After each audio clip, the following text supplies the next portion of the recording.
Hello, welcome to the United Stand. My name is Levin2K and we've got plenty of news to discuss today because, as always with Manchester United, there is plenty to discuss. We're going to get into things though. We're going to start off with Donny van de Beek. It does feel like, we're endlessly talking about Donny van de Beek. I said on the show a couple of weeks ago, I don't think I've ever spoken about a player who doesn't play as much. Like I've just never spoken so much about a player who doesn't play. But I think it's important to talk about Donny van de Beek because there are reports now that we're getting linking him to other clubs, linking him with moves away from the club.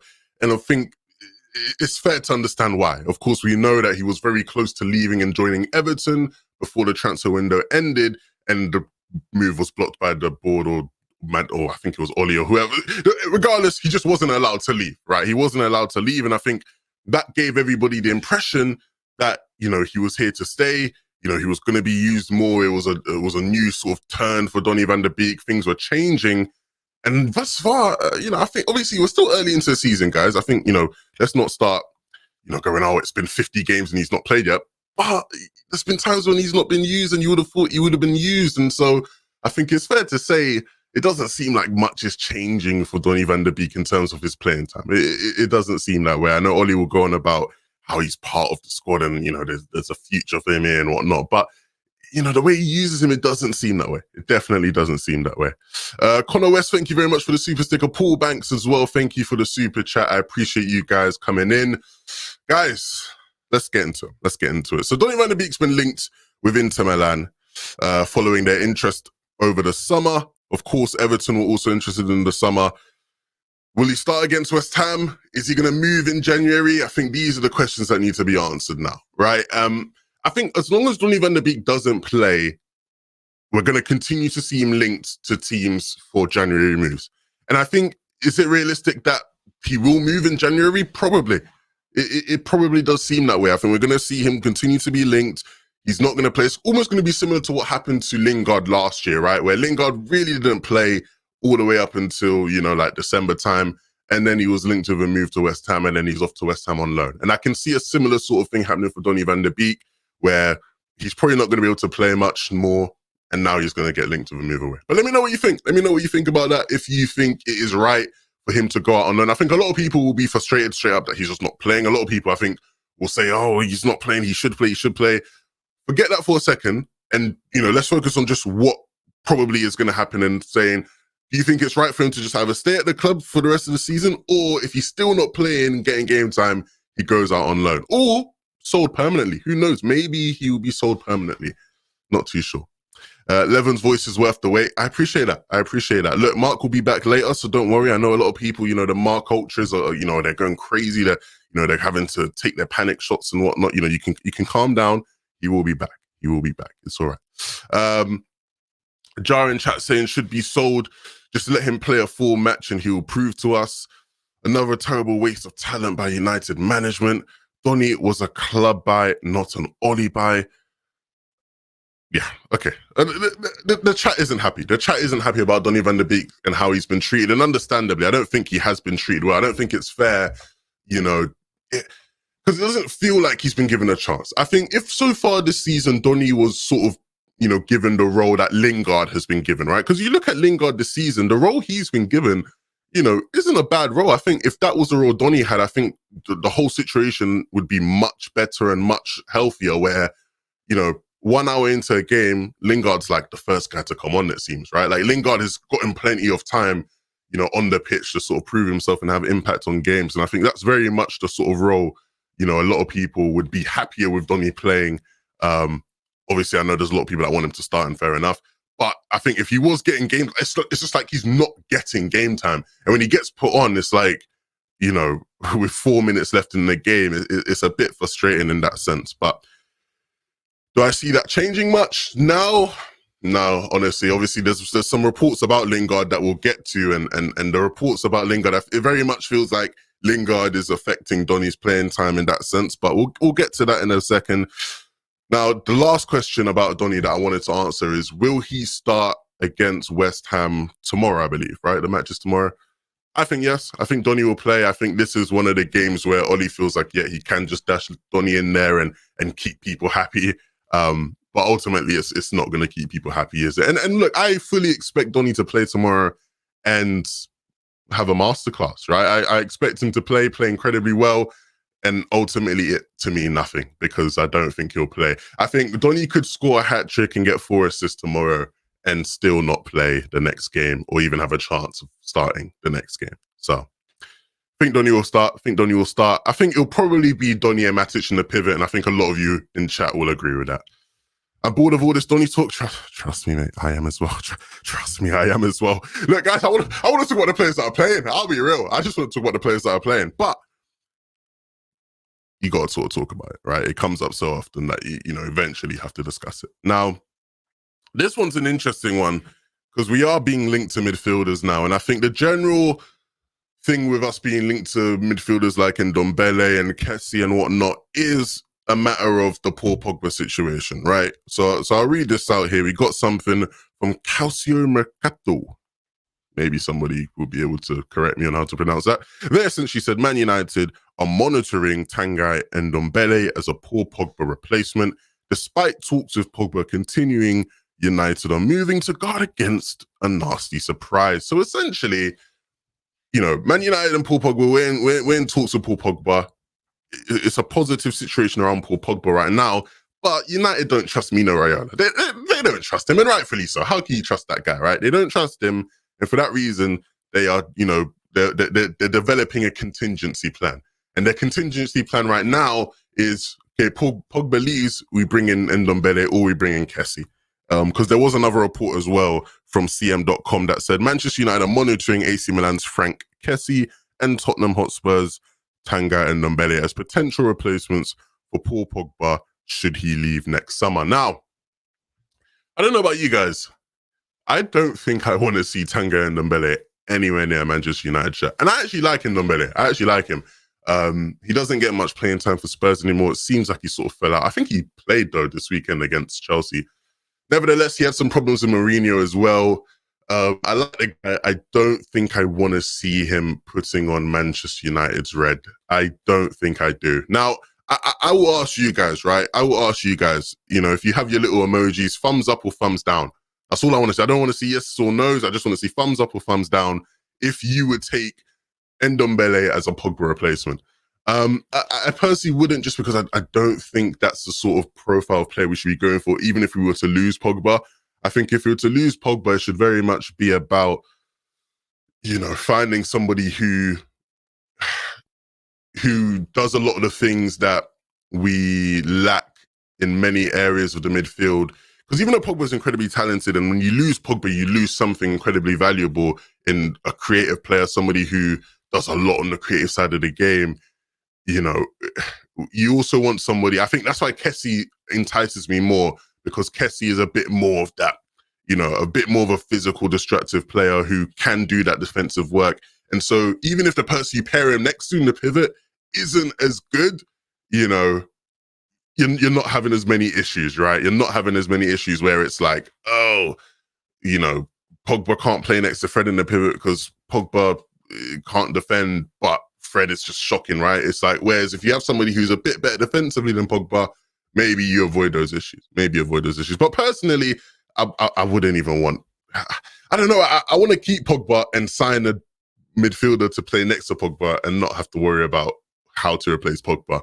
I don't even want to think about that. So a lot of thumbs down in the chat. There are some thumbs up though. So clearly there's some players that look like, it's clearly there's some people in the chat who do rate Ndombele. And I don't think Ndombele is a bad player. I think he has had his struggles in the Premier League. I think obviously he struggled with managers, right? He's had 3 different managers in the Premier. No, he had 4, right? Was it Poch that bought him? I think it was Poch that bought him. So I think he's had 4 different managers technically in the Premier League. That's never a good situation to be in as a player.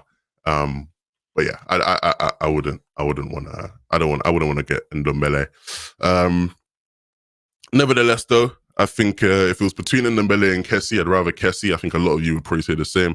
A lot of you remember back to that AC Milan game where we played them in the Europa League, and he was phenomenal. And he's been great for AC Milan over the past year. So what was next? What else did we have? Oh, yes. Jesse Lingard, Jay Lings, shout out my guy Jay Lings, shout out my guy Jay Lings. We got an update from Laurie Whitwell, which, you know, it was basically just letting us know what we already knew. But Laurie Whitwell said Jesse Lingard turned down Manchester United's first offer of a new deal. Though there are multiple factors, promise of game time ranks highly. He wants to feature regularly. It remains to be seen if such a role, impacting games off the bench, will be sufficient for him. So, I feel so good because I said this on the show a couple of weeks ago, and I was spot on. You know, so I'm going to toot my own horn here for a second. But I did say, look, I don't necessarily think it's an issue with Jesse wanting to stay at the club. I think he probably does want to stay at the club. He just wants to know he's going to get game time before he signs any sort of a deal, which is dangerous because, you know, you could almost see a world where Ollie keeps playing him. He signs a new contract and Ollie just goes back to not playing him as much, right? You could almost see that it's written in the stars for that to happen now. But a lot of people are very frustrated that he's doing this. I think a lot of people feel like he is holding the club hostage in a sense where he's saying, if you don't play me, I'm not going to sign a new contract. And I think a lot of people are frustrated by that just because they don't think he should be at the club anyway, right? A lot of people, I think, okay, Jesse, we're not going to play you then. You know, you can leave. Fair enough. But clearly Ollie likes him. Clearly the coaching staff really likes him. And they've sort of made him a priority in a sense where I think they acknowledge that he's probably not, Jesse Lingard is not good enough to be a starter in the sense of we just have so many players who should be starting ahead of Jesse Lingard. But they found this role that I think works for him where he does come off the bench and he's subbed on and he gets time to impact games like he has done so far this season, both negatively and positively. But like myself, because I believe this is the role that Donny should have right now, or at least I think that this is the role Donny should have been given throughout all of last season where, you know, he comes off the bench and you give him a good amount of time to impact games as a substitute. But right now, that's a role that's been given to Jesse Lingard. And I think the coaching staff believe that it's going to be enough to appease him to be able to give him a new contract. I actually think it will as well. I think he will be happy with this role. I think he probably will sign a new contract if this continues come January. And that's a shame because that's, you know, minutes that other players maybe who we want to see play won't get. But the one thing I said about Lingard, even after the Newcastle game was, look, if he's going to have this role, he's going to come on and he's going to help us to win games and he's going to be a positive factor for us. I'm fine with that because I want to see us win. Every game I want to see us win. It's the reason why when we win, I'm usually not too bothered. I'm not thinking about, you know, whether Donny played and not when we win. Because if we win and we win good, you know, I'm fine with how we get there. As long as it's, you know, good football and we're not, you know, it's not dragging out a result. Now, Jesse Lingard is somebody who I think has caused a lot of divide in the fan base. I think a lot of people don't know where they they know where they stand on him, but a lot of people I think are seeing how good he's been in certain games this season and going, you know what, I'm fine with Jesse coming off the bench. And I think, you know, you're right to feel that way. And if you also believe he's not good enough and you think he should be gone and, you know, you think he should have moved on to another club, I think that's fair enough because in many ways, the reason why people said, you know, he should have gone in summer. I think a lot of people forget this. People have gone to me, well, Levin, you were saying that he should have left in summer, blah, blah, blah, blah. The reason I was saying that is because I didn't think he was going to play. I didn't think Ollie was going to use him the way Ollie's used him. Like, Ollie's actually played him, right? I thought it was going to be like last season where he doesn't really get to play because there are so many people ahead of him. But he's actually been playing. And I think that is the key difference now from summer to now where you can look at it and go, well, actually, no, you are getting some good game time. Like, and I don't think he can really ask for more. Is he going to be expected to be started? Like, realistically, I'm sure Jesse's a smart guy. I don't think he thinks he can be a starter ahead of the likes of, you know, Greenwood, Ronaldo, and Rashford or whoever it's going to be. So, you know, I very much think he'll be happy with this role. And I think moving forward, it's probably what we're going to see more of from him.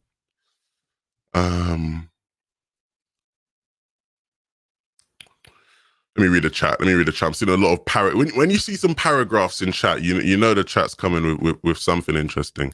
We got Ibab saying Frank Kessie is another Pogba, Van der Beek, Fred, Scott. He is in the CDM, good offensively, but defensively he isn't that good. Watched him versus Liverpool, looked good offensively, and I think that's why he's seen as a Pogba replacement and not somebody to come in, you know, as someone to play next to Pogba. Best make Fred qualities in one player, Kessie, Fred equals Kessie, Fred swap. Andrew Hughes says, do you think Donny is a hard Ollie's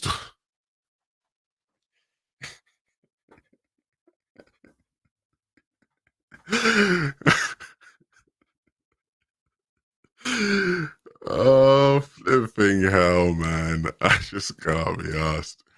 Do I think Donny's a hard Ollie's daughter?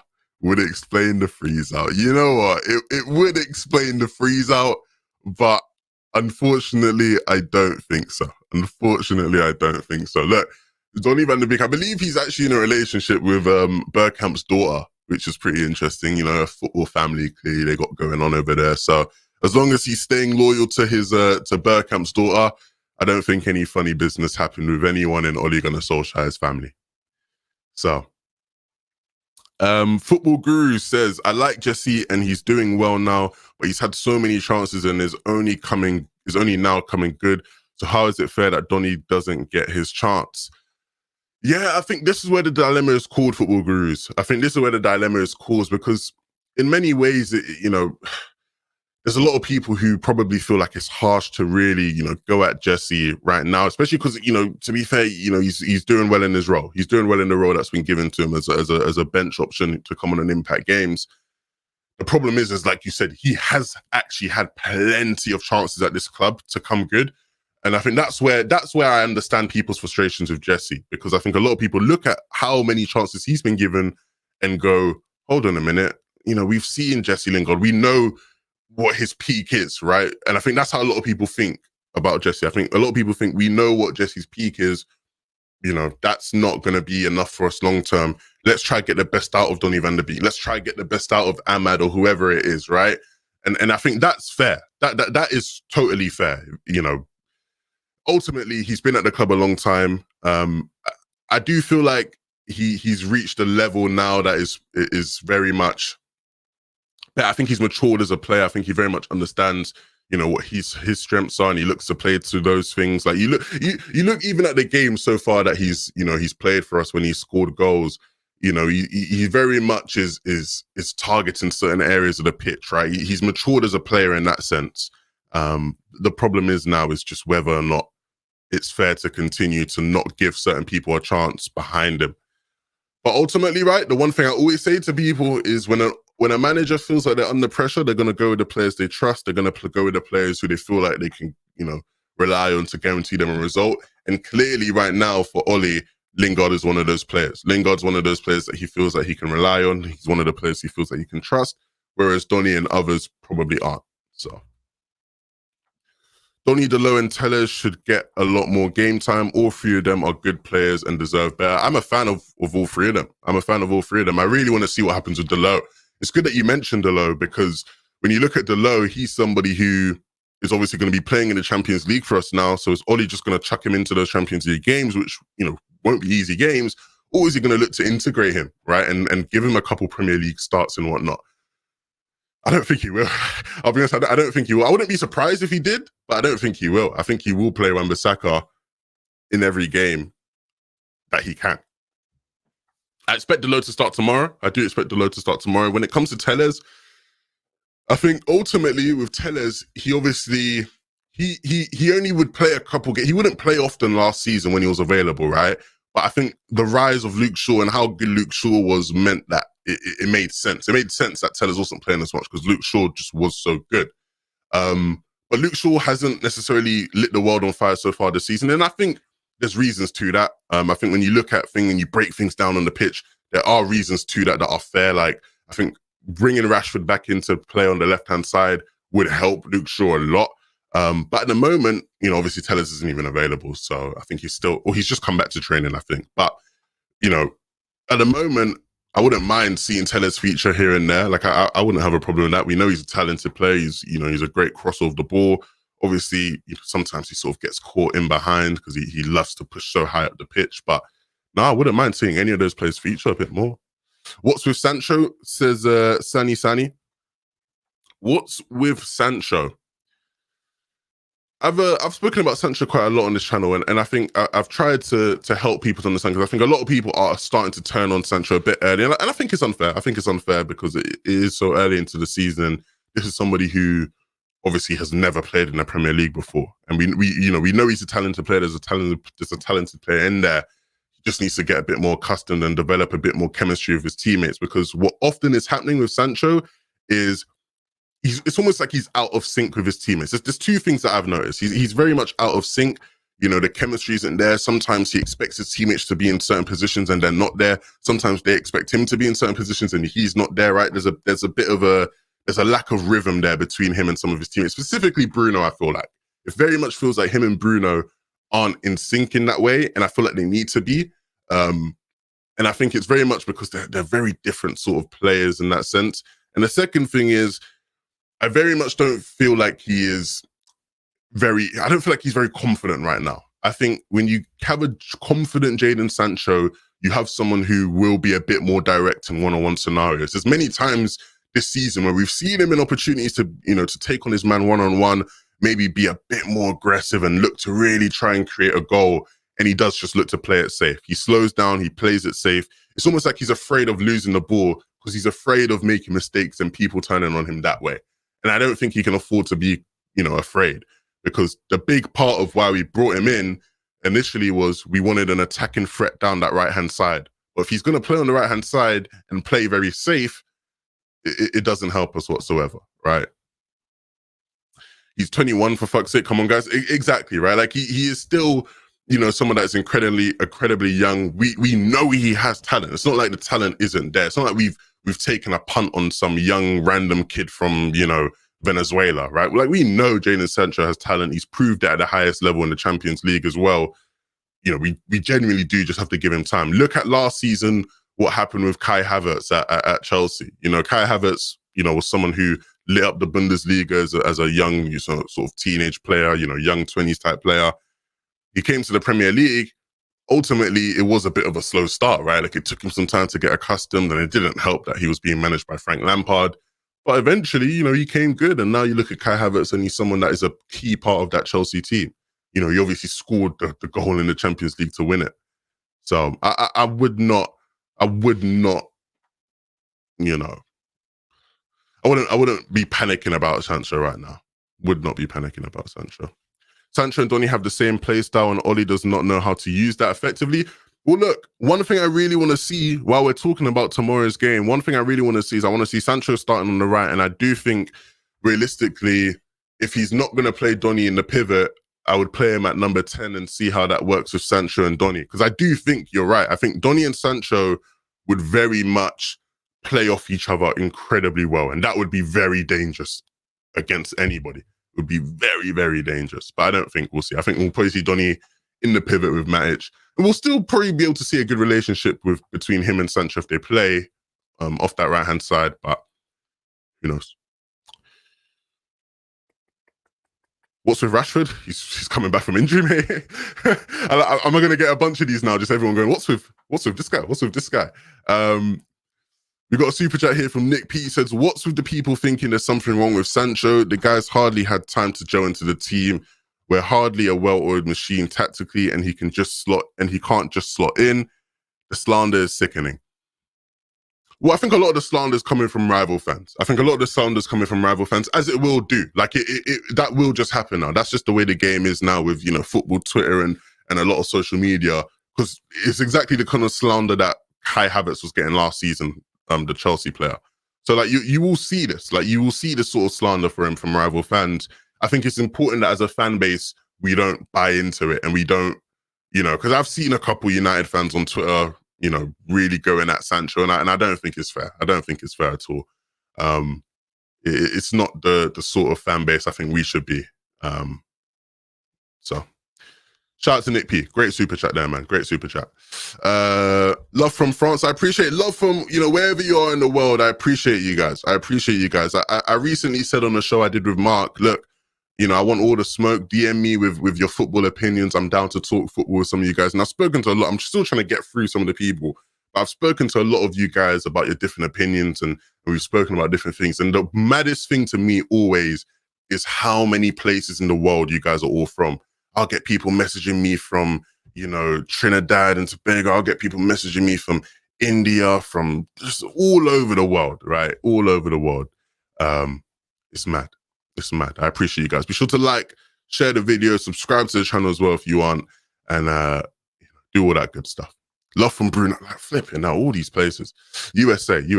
Van der Beek can easily play with Pogba. What the I'm not going to get into this debate. I'm not going to get into this debate. Love from Cape Town, love from Kent. Flipping now, we got the whole world here. We got the whole world here right now. In terms of tomorrow's game, I think there's not many news stories left. I sort of did tell a bit of a fib at the start. I said there's plenty of news to talk about. There isn't plenty of news to talk about, I'll be honest. But you know, there is plenty to talk about surrounding our club, because we obviously got this game tomorrow against West Ham again. Very much can expect to see a significantly weakened team, right? I think if there aren't 10 changes to the team, I'll be very surprised. If there aren't 10 changes to the starting 11, I'll be very surprised.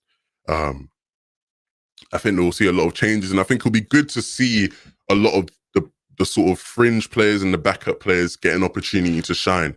Because I think a lot of them, as much as I don't think we have the depth of a Chelsea or a Man City, I think you look at a lot of our backup players and they are players, you know, the likes of, you know, Telles and Donny and you know, Lingard even, right? You know, a lot of these guys have great footballing ability, so should be fun. I wonder if, you know, West Ham will play a significantly weakened team, or if it will sort of be just like half rotation.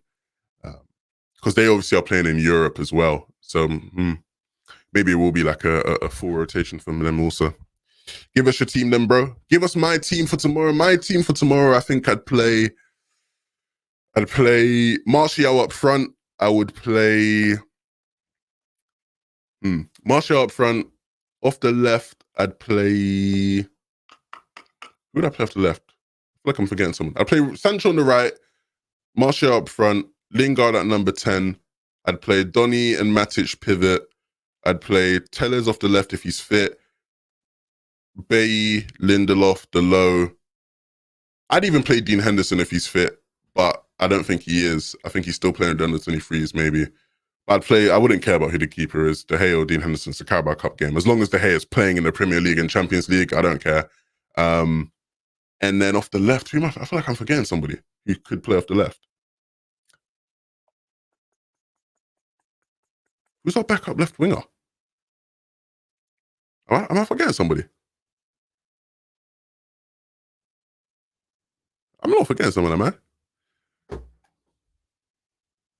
Who would play off the left in that team? Who am I forgetting? Lingard? No, Lingard. I said Lingard at number 10. Elanga? I wouldn't mind actually playing Elanga. If you guys know me on the channel, you know I'm a massive Elanga fan. People always hate on me for saying I love Elanga because they're saying that I'm overhyping him. But I actually really do like Elanga, I'll be real. And I think Elanga has trained with the team quite a bit. Cavani, okay, that's what it was. So, because I was thinking, if you're playing Cavani as a striker, you put Martial off the left. I don't think Cavani's back, unless somebody can correct me on that. I don't think Cavani's back. I really don't know what's going on with Cavani. That's something to watch out for, guys. I don't know what's going on with Cavani. But yeah, I was thinking Cavani up front, Martial on the left. But no, Martial up front because I don't think Cavani's back. And then, yeah, sure, play Elanga off the left. I think Ahmad is still injured.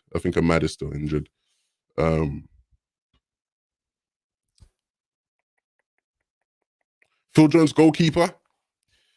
Bloody hell, shout out Phil Jones, man. Shout out Phil Jones. We love you.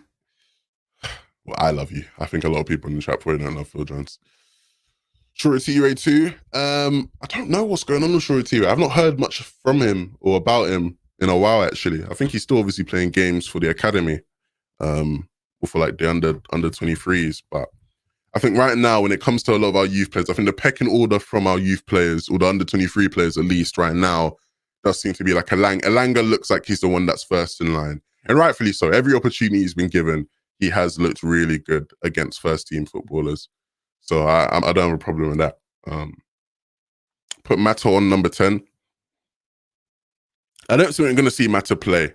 I don't think we're going to see Mata play at all. I think very much, right, what people need to understand about Mata. I know a lot of people are frustrated about Mata and, you know, him getting a contract extension or whatever. But the thing about Mata is the club very much want Mata at the club as like an ambassador. Like they want Mata to be an ambassador. Obviously, there's been rumors about him even being a coach as well. And for that reason, like, we're going to see Mata stay at the club. He's not going to leave. Like, he will not leave the club. He's going to either be a coach or an ambassador. I'd much rather him be an ambassador than a coach because I don't think he's necessarily qualified to be a coach. I don't want to see another coach who's quite inexperienced.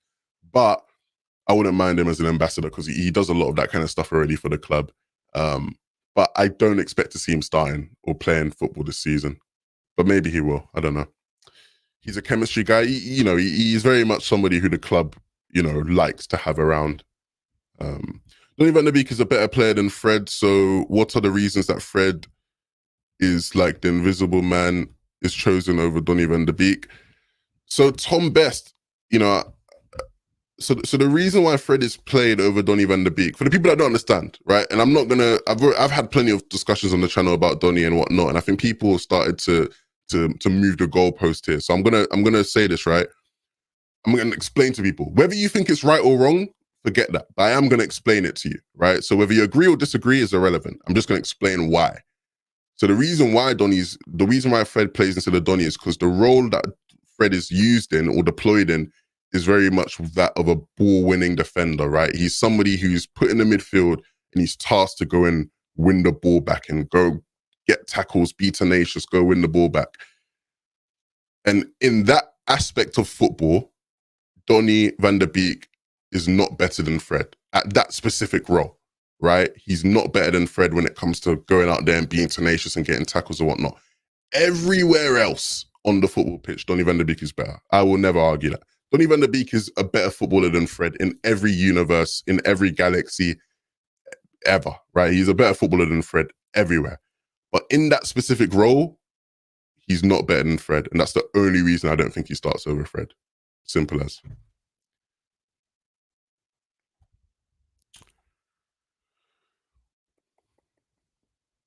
I want to see McTominay and Donny. I wouldn't mind seeing Donny. I wouldn't mind seeing McTominay and Donny together. It was tried a couple times last season, but I don't think we ever saw it, in consecutive games. I don't think we ever did. But Fred does not win balls. That is untrue, my friend. That is untrue. Whether you like Fred or not, that is untrue. Nope, don't agree. Like I said, it's not about agreeing or disagreeing. It's not about agreeing or disagreeing. That's genuinely the truth of it. Because there's no other reason why he plays ahead of Donny van de Beek. If you don't like Fred, fair enough. If you don't think he's a good footballer, fair enough. Because I think there's many aspects of the game where he is weak, right? His ball progression is weak, his passing, his dribbling, his first touch, all these things are very weak. But he's a ball winner. That's what he's tasked to do, and he does that job. He does that job in the first half of the West Ham game. He did that job very well. But he just would lose the ball on. And I think that's what people see. People see him losing the ball and all these things, and they get very pissed off, rightfully so. I was getting pissed off when every time he lost the ball, I was getting very pissed off. But ultimately, I think he's put in that midfield tasked with the job of just trying to win the ball and be tenacious and get tackles, and he does that. Why not Pogba and Donny? I basically just explained. He used to win balls back quite well, but not at all recently. Not at all is not fair. I think in those two really bad games he had, he wasn't winning the ball back. But in the past couple of games, he's been okay. He's been fine at that specific job. You're correct. It's a different role. Fred is more like McTominay. I don't think Fred's like McTominay, but Donny is more of a Mata type player. I don't think he's a Mata type player either, but I get what you're saying. Donny has no future here. That reminds me of the A dot meme. If any of you guys know who A dot is, right? A dot the comedian. You don't have future here. You don't have future. You don't have future here. You don't have future here. Right? That's what. Look, we talked about Donny at the top of the show. Ultimately, with Donny, it doesn't look like he has a future, and it's sad because I think he's a good footballer, and I'd love if he did have a future here. But if he's not going to have a future here, I think we'll see movement in January, and if we don't see movement in January, we'll definitely see movement in summer. So you don't have future here. You don't have future here. If any of you remember that video, it was so funny, so funny.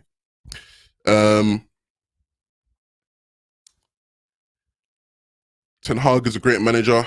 He would turn out great. You disagree? What? Fred is a far better tackler than Donny, and Fred closes down areas more, so he is a very good in the role he's being asked to play. So it's a Kenner. That's essentially what I was trying to argue. Players can easily skin Fred and dribble past him. In Italy, they have catching cows. I always say that wrong, but yeah, I know what you're talking about. Well, Fred is the opposite of it. Unclosed doors. Once again, I think it's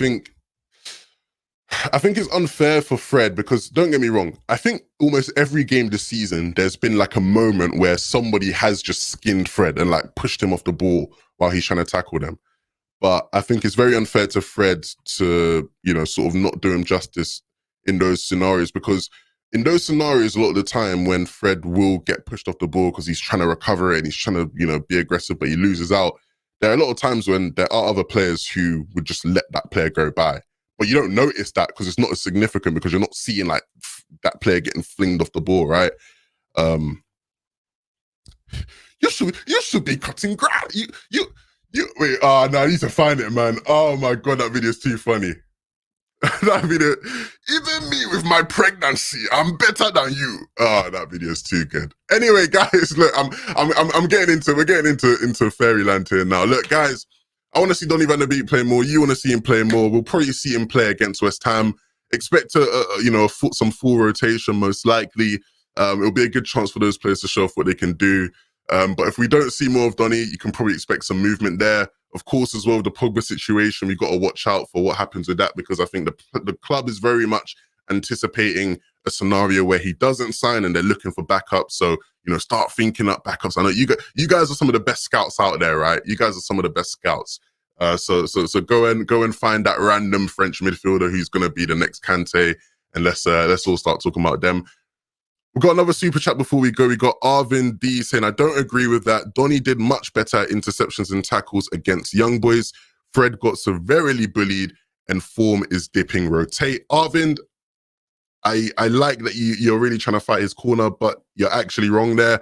I remember I specifically checked after the first half and Fred had more interceptions and tackles than Donny. So, I get what you guys are trying to, I get it. You're trying to fight Donny's case because Donny should be on the pitch more than he has been. He should be. That is objectively a fact to me. Donny should be on the pitch more than he has been in the past year. But let's get him on the pitch in the right positions and in the right role, and we'll see him flourish. Thank you very much for watching the show, guys. I appreciate you all. It's been a pleasure. My name is Levin2K. You can follow, if you want to continue this discussion, follow me on Twitter, Instagram at Levin2K. I'll be happy to discuss with you guys all day long. Maybe I might get a bit tired, but I'll do my best to respond to as many of you guys as possible. See you guys all later.